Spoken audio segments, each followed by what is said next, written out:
Hello everyone, hello friends. आज हम लोग बात करने वाले हैं कि 12वीं कक्षा के बाद हम लोग सबसे अच्छे सब्जेक्ट, सबसे अच्छा विषय का चयन कैसे कर सकते हैं। इसके लिए हम लोग को किन किन बिंदुओं पर नज़र रखना होता है, किन किन बिंदुओं पर हम लोग विचार करके हम लोग एक अच्छे विषय का चयन करते हैं।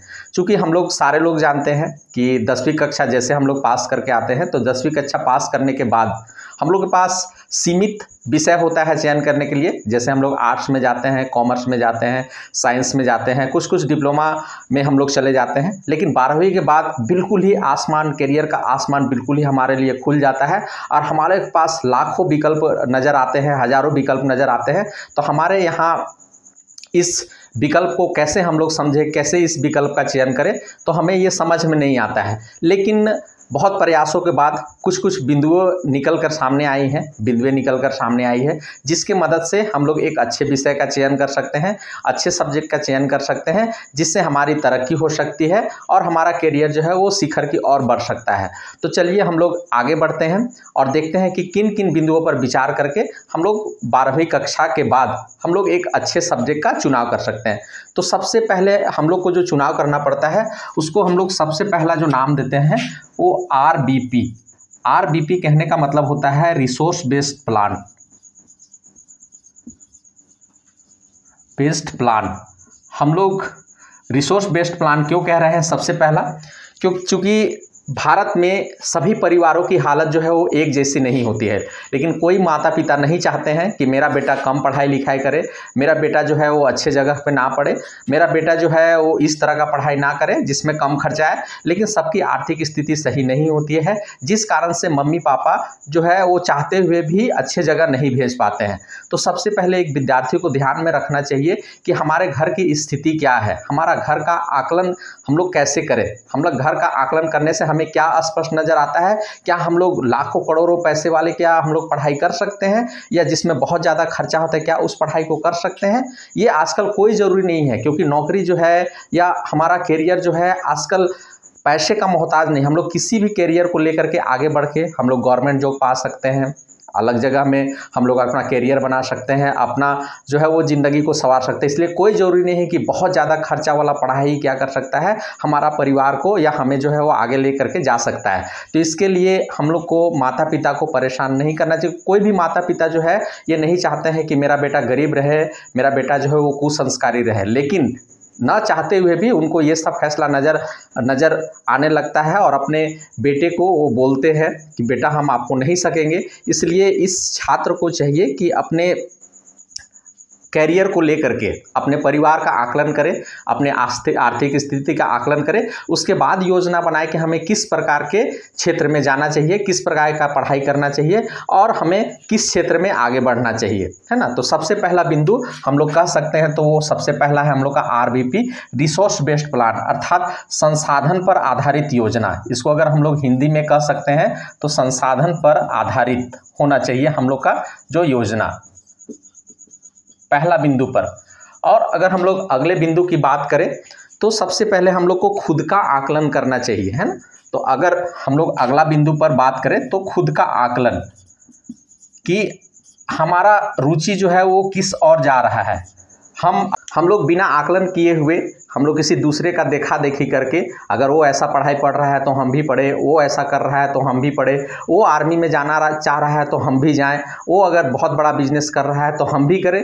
चूँकि हम लोग को किसी पर्सन को पीछा नहीं करना चाहिए, अर्थात किसी व्यक्ति को पीछा नहीं करना चाहिए कि वो इस तरह से जा रहा है। हमें को प्रिंसिपल की और जो है वो हम लोग को चाहिए एक सिद्धांत को लेकर के चले। हम लोग पर्सन के पीछे ना भागे, प्रिंसिपल के पीछे भागे, सिद्धांत के पीछे भागे, है ना। तो सिद्धांत, अगर एक सिद्धांत लेकर के चलेंगे, हम अपने आकलन जो है अपने सिद्धांत के अनुसार करेंगे तो हम आगे बढ़ सकते हैं। दूसरे का देखा देखी करने से ऐसा कोई ज़रूरी नहीं है कि हम लोग उस क्षेत्र में आगे बढ़े। तो इस तरह से हम लोग कह सकते हैं कि दूसरा बिंदु पर हम लोग कह सकते हैं कि हम लोग अपना आकलन करें।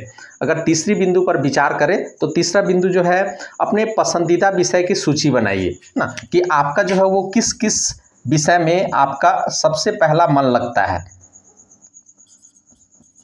पसंदीदा विषय की सूची, सबसे पहले इसका सूची बनाइए 8-10 को सूची बनाइए, 15 को भी सूची बनाइए, 20 को भी सूची बनाइए। चूँकि इतनी बड़ी जो है वो पसंदीदा सब्जेक्ट नहीं हो सकता है, फिर भी आप 10 विषय की सूची बना सकते हैं। और इस विषय के माध्यम से आप देख सकते हैं कि हमारी जो रुचि है, हमारा पसंदीदा जो क्षेत्र है, उसमें हम कितना आगे बढ़ सकते हैं और कैसा उसमें कर सकते हैं, है ना। तो इस तरह से हम लोग अगला बिंदु की बात करें तो पसंदीदा विषय को हम लोग को चुनाव करना चाहिए, हम लोग को सिलेक्शन करना चाहिए। अब हम लोग देखते हैं कि जो भी विषय हमने चुन लिया है, अगर चौथे नंबर पे आए तो जो भी विषय हमने चुन लिया है उस पर अपना ग्रोथ को हम लोग का आकलन करना चाहिए कि ये जो हम लोगों ने विषय चुना है ये आगे जा करके क्या हमारा ग्रोथ करेगा, क्या हमारा करियर को ये आगे लेके चला जाएगा या हमारा करियर को रसातल में लेके चला जाएगा। जैसे बहुत सारे लोग बोलते हैं कि हमको जुआ खेलना पसंद है, तो जुआ जो है वो आपको आगे नहीं ले जा सकता है, आपका पूरे परिवार को वो गर्त पर ढकेल सकता है, आपका खाए में आपका पूरा परिवार को जो है वो बर्बाद कर सकता है। तो इसलिए हम लोग कह सकते हैं कि हम लोग को जो भी पसंदीदा हम लोग का विषय है ना, वो कोई ज़रूरी नहीं है कि ये सही हो सकता है, ये गलत भी हो सकता है। इसलिए हम लोग को आकलन करना चाहिए क्या इसमें ग्रोथ होता है, क्या इसमें हम तरक्की कर सकते हैं, और इसका हमारे पास एक प्रोजेक्ट, एक तरह से कहे तो प्रोजेक्ट रिपोर्ट बनना चाहिए कि हम आज से 1 साल के बाद हम कहाँ पाते हैं अपने आप को, 2 साल के बाद कहाँ पाते हैं, 3 साल के बाद कहाँ पाते हैं, 5 साल के बाद कहाँ पाते हैं, है ना। तो उसका एक प्रोजेक्ट रिपोर्ट बनना चाहिए जो आपने चयन किया है पसंदीदा चीज़ों का। तो इसलिए उसमें जो बेहतर ग्रोथ की संभावना होती है हमें उसी की ओर ध्यान देना चाहिए। ये नहीं कि हमारा आज के लिए हम लोग सिर्फ कर रहे हैं, कल के लिए कोई चिंता नहीं कर रहे हैं। तो ऐसा नहीं है, हम लोग को कोशिश करना चाहिए कि एक छात्र जो है वो भविष्य में संभावनाओं के या अपार संभावनाओं पर काम करता है, क्योंकि पढ़ाई का एक दिन में रिजल्ट नहीं आता है। बहुत सारे काम है जिसका तुरंत रिजल्ट आता है, लेकिन हमारा पढ़ाई का एक दिन में कहे तो तुरंत रिजल्ट नहीं मिल पाता है। इसके लिए हमको कड़ी मेहनत, हमें धैर्य से काम लेना होता है, धैर्यवान बनना पड़ता है, सहनशील बनना पड़ता है, तभी हमारा जो है वो आगे हम सफलता के शिखर पर पहुँच पाते हैं। तो इसलिए सबसे पहले आप लोग को कोशिश करना चाहिए कि आप जो भी करियर चुने हैं उसका ग्रोथ देखिए, है ना, उस पर संभावनाओं पर बात करिए। उसके बाद अगर हम लोग नेक्स्ट पॉइंट की बात करते हैं तो हम लोग आते हैं कि हम लोग को किसी का दबाव में, है ना, कि कोई ऐसा बोले कि नहीं आपको यही काम करना चाहिए, वही काम करना चाहिए, है ना, तो किसी के दबाव में आकर हम लोग को या डर के मारे हम लोग को ये सब काम नहीं करना चाहिए। क्योंकि अगर हम लोग डर के काम करते हैं ना तो उसको हम लोग ज़्यादा दिन तक नहीं कर पाएंगे, और ज़्यादा दिन तक नहीं कर पाएंगे जिस कारण से वो काम करने में हम लोग को तुरंत थकान हो जाएगा, रुचि खत्म हो जाएगी, है ना, और एक बोझ जैसा हम उसको लगने लगेंगे, बोझ की तरह हम लोग काम करने लगेंगे। तो जिस काम में आपका बोझ लग गया, जिस काम को आप 15 घंटा करने के बाद जो है वो खुशी महसूस ना करें, तो समझिए कि आपका ग्रोथ उसमें नहीं होगा। तो इसलिए कोशिश करना है कि आप जो है वो किसी के दबाव में आकर कि नहीं आपको यही सब्जेक्ट लेना चाहिए, वही विषय लेना चाहिए, ना। आप लोगों को तो पहले ही बता चुके कि कोई भी सब्जेक्ट आजकल मोहताज नहीं है कि आप यही सब्जेक्ट चुनेंगे तो आपका बहुत बड़ा करियर बनेगा। ऐसा नहीं है कि साइंस पढ़िएगा तो आप बहुत अच्छा जगह चले जाइएगा, आर्ट्स पढ़िएगा तो बहुत खराब जगह या नीचे जगह में चले जाइए, ऐसा कोई ज़रूरी नहीं है, है ना। आप किसी भी सब्जेक्ट का चयन करके आप आगे बढ़ सकते हैं। अगर आप बिना किसी दबाव के और रुचि के, अपना रुचि से पढ़ाई कर रहे हैं तो आगे बढ़ सकते हैं। हाँ, लेकिन इसमें आप लोग को स्टडी रहना होगा, दृढ़ रखना होगा, क्योंकि पढ़ाई का एक दिन में सफलता नहीं मिलती है, एक दिन में रिजल्ट नहीं मिलता है, ठीक है। उसके बाद सबसे अगर अंत में बात करें तो हम लोग कह सकते हैं कि जो भी हमने अपना विषय को चुना है, जो भी अपना करियर को चुना है ना, तो उसका हम लोग विकल्प की जांच कर ले, है ना। तो विकल्प की जांच हम लोग कैसे करेंगे? सबसे पहले जो जिस लाइन में आप जाना चाहते हैं उस लाइन में ज़रूर कोई ना कोई आपको जो है वो सीनियर मिलेंगे ही।